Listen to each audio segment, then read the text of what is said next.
Hey, welcome to another Stick It to Man video for this week. I've been having some interesting conversations over the last couple weeks. We had the holiday. I've been catching up with some friends since the holiday's been passed and colleagues here in the industry, and just had a lot of interesting situations come up where I think it'd be fun to talk about. So I want to talk a little about the supply chain today, how Brilled Lighting sees the supply chain, how we fit in the supply chain, and just kind of dispel some myths as well as maybe get some ideas going here. Your typical supply chain in lighting, and there are every possible variation of this. So this is just one typical example. You might have the actual manufacturer in China, the people who are actually putting the screws in, okay? In most of the cases, that is not the US brand name that you know, that's just the company putting the screws in, and the US company may have engineered or whatever, okay? The US company, they now bring it in. They are the manufacturer because they engineered it and then had it manufactured typically. They bring it in, they're going to hold stock. Most of the time, they're going to have some kind of master distributors that are doing large stocking quantities, or maybe the manufacturer to them themselves. Then that's going to go down to local distribution channels through rep agencies or something similar, and then eventually get to contractors and the end user. Now, there's a gazillion variations of that. I'm not going to pretend to be an expert on the standard lighting supply chain. All I can tell you is what I've observed and discussed with people over the last almost 5 years. And we've seen a lot. We've heard a lot of opinions, and there are some really good things about that model, and there are some really bad things about that model. So that's where I want to kind of dispel some myths here. Myth number one, does Brilled Lighting hate all reps and distributors? Absolutely not. A lot of people think that, because we don't sell through traditional distribution, because we don't sell through reps, that we at Brilled Lighting just hate this channel and this, and that's simply not true. I have some very good friends that are lighting reps. I have some very good friends in distribution.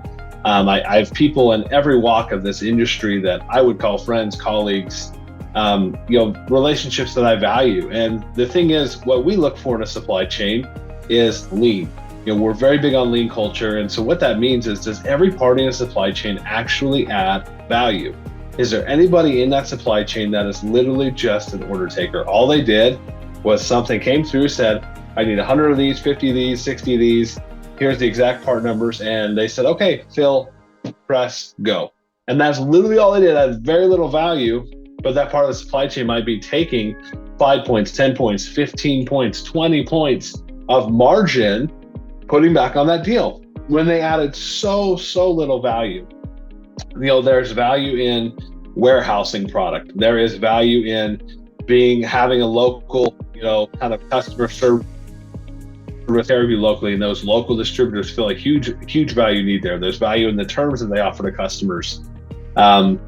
There's all kinds of value in these different things, right? There's value in specifying the job. There's value in being the guy who can go help with the audit, who can do the photometrics, all these different things that add value to jobs. Everybody who's adding those kind of pieces of value, I think, has every right and should be in that supply chain. But those parties who are not, why are they here? Give me an example. One of our recent hires, one of our employees, came from a distribution background, and she was a lighting expert and doing all this work. And in her work, she's doing the specification. So they're a distributor. In a lot of cases, the rep agencies or someone like that, or even if the manufacturer, they may be helping with specification or photometrics or all these other value adds, right? But in her case, she's getting the plan, she's reviewing the plan, she's doing the count, she's specifying what kind of product should go in there or what's a good alternate product or all these things, putting everything together, doing all the work, and literally just sending the order up the chain.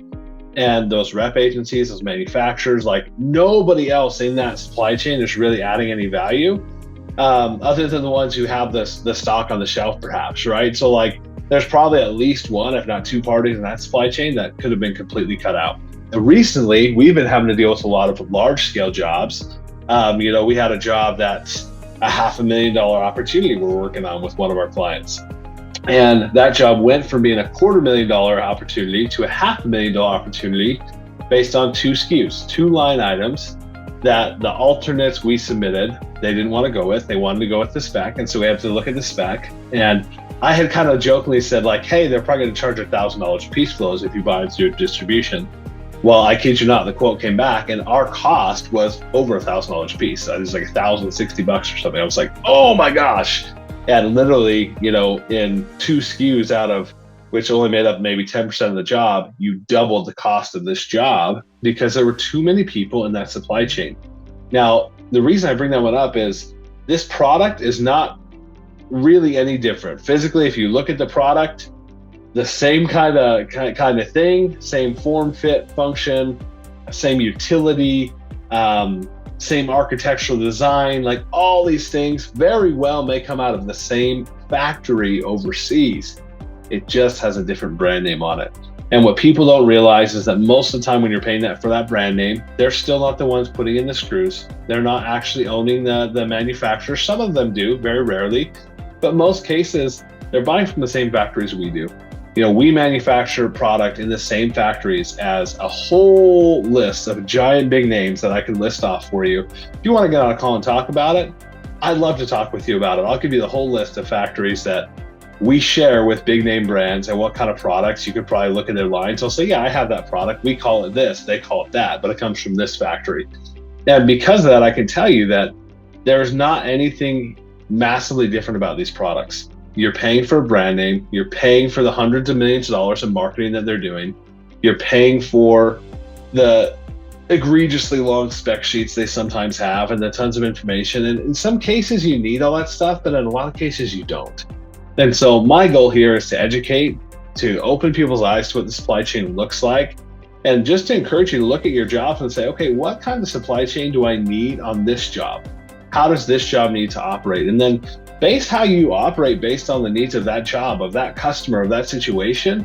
If you think a job can go factory direct, it probably can. And you could probably cut out possibly 20, 30, 40% of the margin that's been built in by these multiple extra parties in the supply chain and supply the same great product. If you want to talk about buying factory direct, you want a better customer experience, I'd encourage you to talk to us at Brilled. We'd love to have a conversation with you, and I'll see you again next week.